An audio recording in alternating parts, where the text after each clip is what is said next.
Hello बच्चों, sky pharma world में आपका स्वागत है। आज हम पढ़ेंगे unit 1 microbiology. Difference between the prokaryotic and eukaryotic cells के बीच, मतलब प्रोकार्योटिक सेल्स और यूकारियोटिक सेल्स के बीच में difference. Through these two classes of cells are quite different, they do possess some common characteristics. इनके अंदर कुछ कॉमन कैरेक्टरिस्टिक्स होते हैं। For instance both possess cell membrane, जैसे कि इन दोनों में सेम, वो मतलब दोनों में सेल मेम्ब्रेन होती है, राइबोसोम्स होते हैं, but the similarities and there, इसके बाद सिमिलरिटी खत्म हो जाती है। The complete list of the difference between the prokaryotic and eukaryotic cell is summarised as follows. जो कंप्लीट डिफरेंस है प्रोकार्योटिक और यूकारियोटिक सेल में, वो कुछ इस प्रकार है। Prokaryotic cell. The term prokaryote is derived from the Greek word pro, meaning before, and karyon meaning kernel. ये एक ग्रीक वर्ड से लिया गया है जिसमें प्रो का मतलब बिफोर होता है और कार्योन का मतलब कर्नल होता है। इट ट्रांसलेट बिफोर न्यूक्लियाई, मतलब ये ट्रांसलेट किया जाता है। It translates to before nuclei, ये न्यूक्लियाई से पहले इसको इसको ट्रांसलेट किया जाता है। Prokaryotic cell are one of the most ancient group of the living organism on the earth. ये सबसे पुराने लिविंग ऑर्गेनिज्म है अर्थ पे, with the fossil record date back to the almost 3.5 billion year ago. इनके fossil record 3.5 billion साल पुराने हैं। These prokaryotic thrived in the earth ancient environment, some using the chemical energy and other using the sun energy। कुछ chemical energy की use करके अर्थ पे आए और कुछ मतलब अर्थ के एनवायरनमेंट में पनपे, और कुछ केमिकल एनर्जी का और कुछ सन एनर्जी का यूज करके।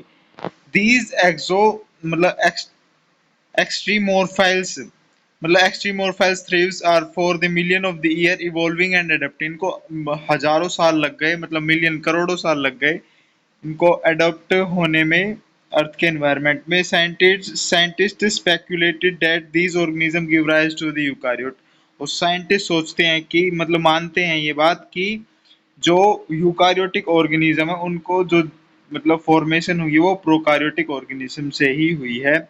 प्रोकारियोटिक cells are comparatively smaller and much simpler than the eukaryotic cell. जो प्रोकारियोटिक सेल होते हैं वो छोटे होते हैं और बहुत ज्यादा सिंपल होते हैं यूकारियोटिक सेल से। The other defining characteristic of prokaryotic cell is that do not possess membrane bound cell organelle। इनके अंदर membrane bound cell organelle नहीं होती, such as nucleus। reproduction happen through the process of binary fission। इनके अंदर reproduction binary fission की मदद से happen होता है।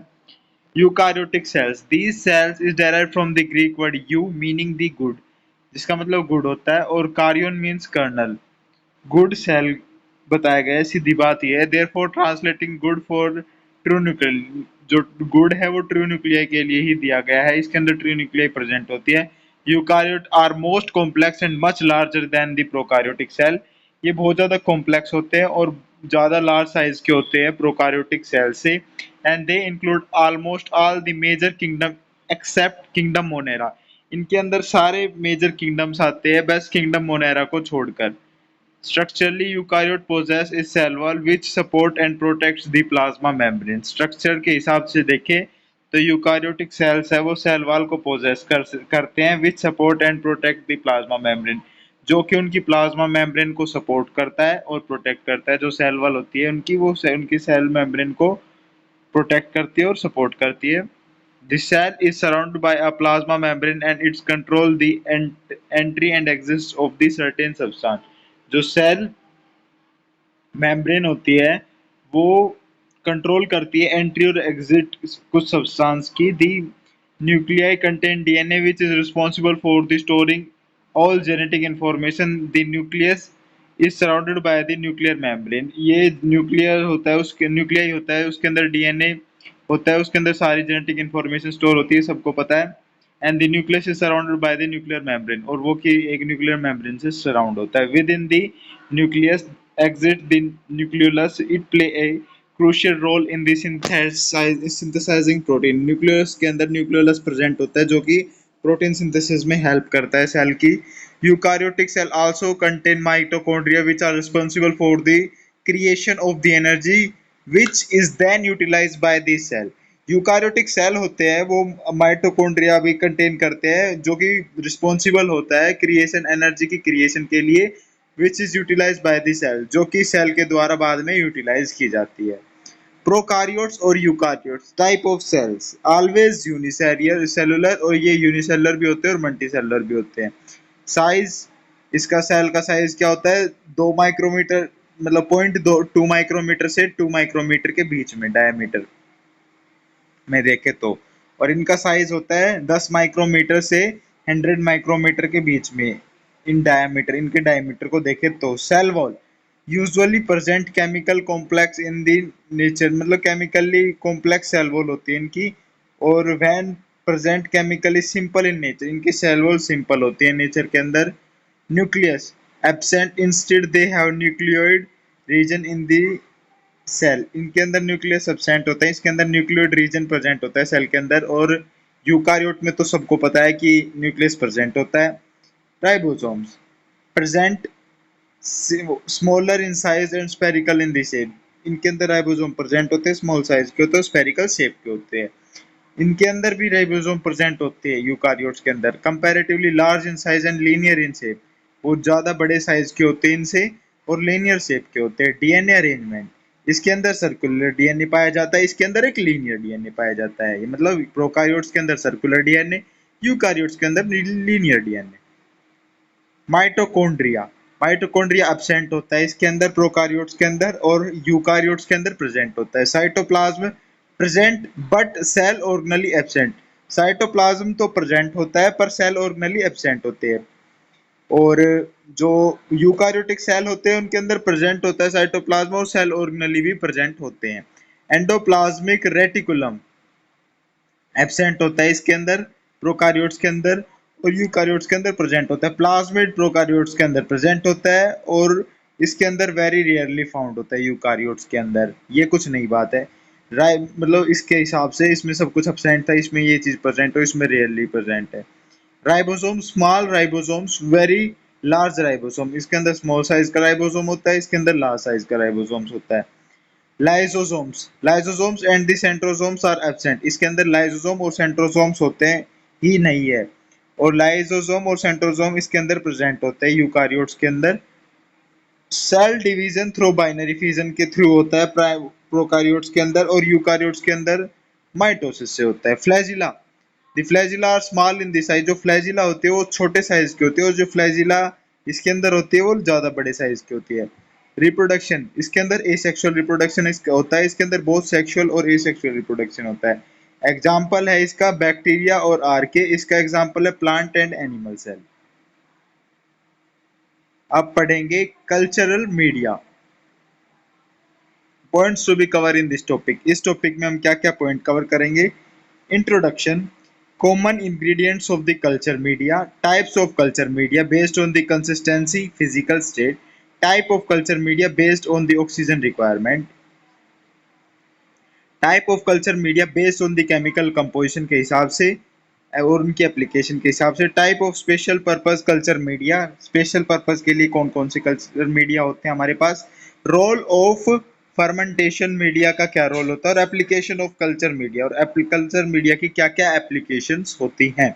Introduction, culture media are medium that provides the essential nutrients and minerals to support the growth and of the microorganism in the laboratory। जो culture media होता है वो एक मीडियम होता है डेट प्रोवाइड, जो कि प्रोवाइड करता है एक essential nutrients and minerals to support the growth of the microorganism, जो कि माइक्रो ऑर्गेनिज्म की ग्रोथ को सपोर्ट करता है इन द लेबोरेटरी के अंदर। Microorganism have varying nature, characteristics और हैबिटेट, इनका वेरिंग नेचर होता है, अलग अलग नेचर होता है, कैरेक्टरिस्टिक्स होता है और हैबिटेट होता है। इवन न्यूट्रिशन रिक्वायरमेंट भी अलग अलग होती है इनकी माइक्रो ऑर्गेनिज्म की। Thus it is impossible to culture them within the one type of the culture media, इसलिए ये बात इम्पॉसिबल है कि सारे माइक्रो ऑर्गेनिज्म को एक कल्चर मीडिया में ग्रो करवाना। However, there are also microorganisms that can't grow on a culture media at all in any condition, वो किसी भी कंडीशन में कल्चर मीडिया में ग्रो नहीं करते। कुछ माइक्रो ऑर्गेनिज्म ऐसे भी होते हैं, these are called the obligate parasite, ये इनको कहा जाता है ओब्लिगेट पैरासाइट। ये कुछ ही ऐसे माइक्रो ऑर्गेनिज्म होते हैं जो कि अपने मतलब अब उस पे होस्ट पे ही ग्रो करते हैं, कोई भी कल्चर मीडिया पे ग्रो नहीं करते। Common ingredients of the culture media के कॉमन इंग्रेडिएंट्स क्या क्या होते हैं?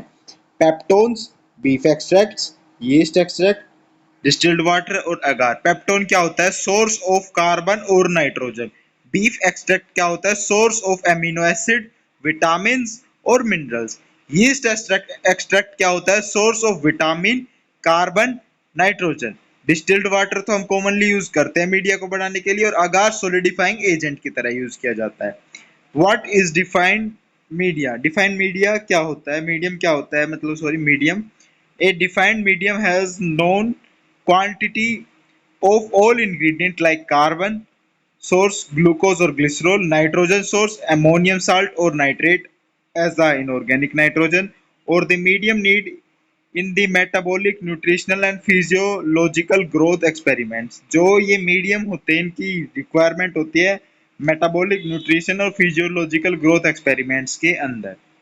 इनके अंदर ग्लूकोज और अमोनियम साल्ट और नाइट्रेट्स प्रेजेंट होते हैं। अनडिफाइंड मीडियम क्या होता है? This medium has a different complex ingredient in unknown quantity. इसके अंदर अलग अलग कॉम्प्लेक्स इंग्रेडिएंट प्रेजेंट होते हैं और अननोन क्वांटिटी में प्रेजेंट होते हैं। एग्जाम्पल है yeast extract, beef, various salts and enzyme, protein. ये सब कुछ प्रेजेंट होंगे पर अननोन क्वांटिटी के अंदर। कॉम्प्लेक्स मीडिया क्या होता है? This media is other than the basal media. Basal media से अलग होता है। It has added ingredient to bring the characteristics of the microorganism with the unique nutrients. ये कुछ खास इंग्रेडिएंट से मिलके बना हुआ होता है जिससे हम माइक्रो ऑर्गेनिज्म को एक यूनिक न्यूट्रिएंट्स का एनवायरनमेंट प्रोवाइड करा सके। Type of culture media based on the consistency and physical state. अलग अलग तरीके के कल्चर मीडिया इनकी कंसिस्टेंसी और फिजिकल स्टेट्स के बेसिस पे। Solid medium, semi solid medium और लिक्विड मीडियम, ये तीन तरीके के कल्चर मीडिया होते हैं। सॉलिड मीडियम में क्या होता है? Principle of solid media. Solid media का क्या प्रिंसिपल होता है? It is for the isolating of the bacteria as a pure culture on a solid medium. ये बैक्टीरिया को आइसोलेट करने के लिए यूज किया जाता है प्योर कल्चर में और एज अ सॉलिड मीडियम के अंदर।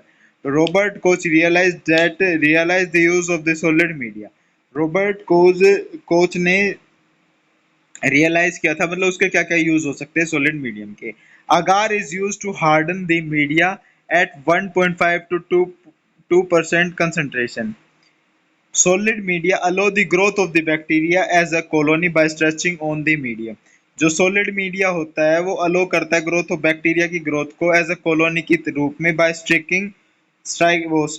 स्टिकिंग ऑन द मीडियम के ऊपर स्टिक करके। It solidified at 37 degree Celsius. ये 37 डिग्री सेल्सियस पे सोलिडिफाई हो जाता है। Agar is an unbranch polysaccharide extract from the red algae species like gelidium. एक अनब्रांच पॉलीसैकेराइड एक्सट्रैक्ट है जो कि रेड एल्गी जिलेडियम से लिया जाता है। Colonies identification is done on this medium. इसके मदद से हम अलग अलग कॉलोनीज को आइडेंटिफाइड कर सकते हैं। Example of solid media. Solid media के एग्जाम्पल क्या क्या होते हैं? न्यूट्रिएंट एगार, मैककॉन्की अगार, ब्लड अगार और chocolate agar. Growth of bacteria on the solid medium appear as a smooth, rough, mucoid, round, irregular, filamentous और पंक्टिफॉर्म। ये अलग अलग फॉर्म में आएगा। प्यूंक्टिफॉर्म में भी आता है ये एक अलग ही फॉर्म होती है बैक्टीरिया की। सेमी सॉलिड मीडिया में क्या क्या होता है? Principle of semi solid media. Semi solid media का क्या प्रिंसिपल होता है? This media shows the motility of the bacteria and cultivation of the microaerophilic bacteria. इस मीडिया के अंदर मोटिलिटी ऑफ बैक्टीरिया और कल्टीवेशन, बैक्टीरिया की मोटिलिटी और उनका कल्टीवेशन कराना। और this media has agar at concentration of 0.5% और लेस। इस मीडियम के अंदर अगार का कंसंट्रेशन 0.5% और उससे भी कम होता है। It has jelly like consistency. इसकी जेली लाइक कंसिस्टेंसी होती है। Example of semi solid media के example Stuart's and Amies media, Hugh media, Leifson's oxidation fermentation media और मैनिटोल मोटिलिटी मीडिया। ये कुछ एग्जांपल्स हैं इनके सेमी सॉलिड मीडिया के। The growth of the bacteria in the semi solid appear as a thick line in the medium. जो bacteria की growth होती है सेमी सॉलिड मीडिया पे, वो थिक लाइन की तरह अपीयर होती है मीडियम के ऊपर। Liquid media, principle of liquid media. Liquid media का क्या प्रिंसिपल होता है? This media shows the growth of the large number of the bacteria. इस मीडिया पे हम अलग अलग large number of the bacteria की ग्रोथ को शो कर सकते हैं।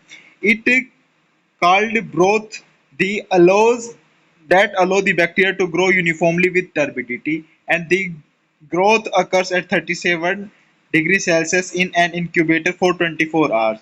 जो ये मतलब इट इज कॉल्ड ब्रोथ, इसको ब्रोथ कहा जाता है, जो कि अलो करता है बैक्टीरिया की ग्रोथ को यूनिफॉर्मली विद टर्बिडिटी के साथ।